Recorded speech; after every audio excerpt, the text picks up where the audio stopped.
To start building your piece, you want to roll out some clay you can use for a base. You can use a rolling pin, or a glass tube, or doweling to do this. Now I have chosen to start with a base to create a sturdy vessel, but you're free to go without making a base if you're making a more sculptural piece.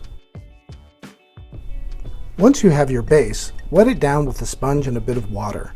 That will help your first coil stick to your base. The advantage of coil building is that you can make things that aren't round. You can also make things that are round, of course, but you can also play with shapes like I'm going to. Here I have put my first coil on. When I get around to where I started, I can just lay the end of the coil over the top of the first end that I attached to the base. If you want your piece to belly out, you can lay your coils slightly to the outer edge of the wall. If you want it to curve in, lay your coil slightly to the inside of the wall.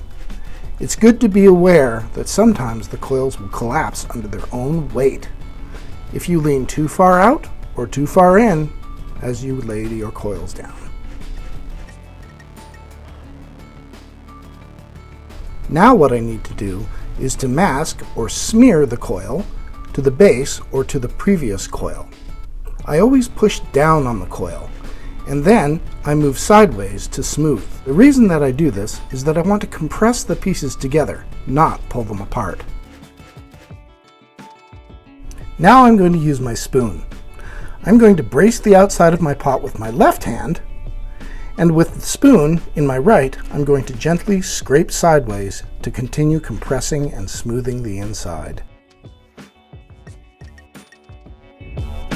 I'm ready to lay on my second coil now, and wind it around the same way we did before to build the wall higher.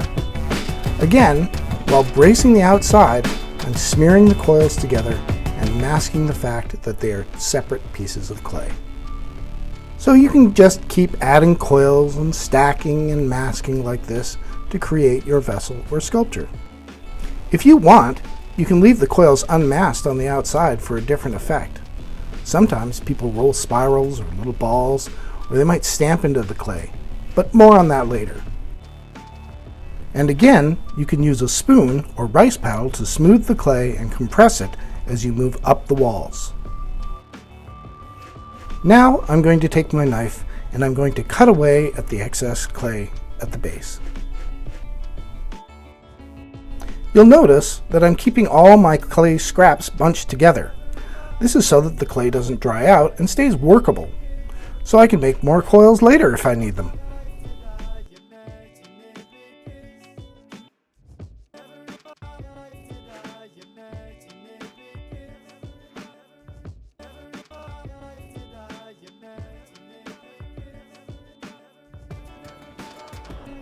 You can use the spoon to make the outside smooth.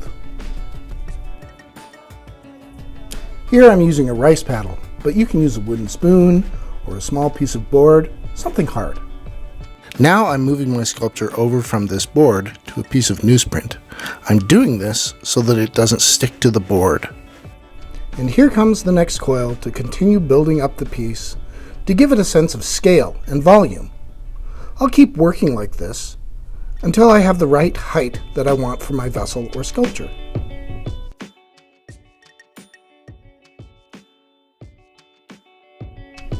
I want to give the piece a sense of volume, so I'll reach my hand inside and push out to change the shape of the vessel. Because clay has this kind of stretchy plastic quality, you can experiment like this too, pushing in or out. So I'm using much more clay than you will receive in your Make Art kit, because I'm making a much larger piece.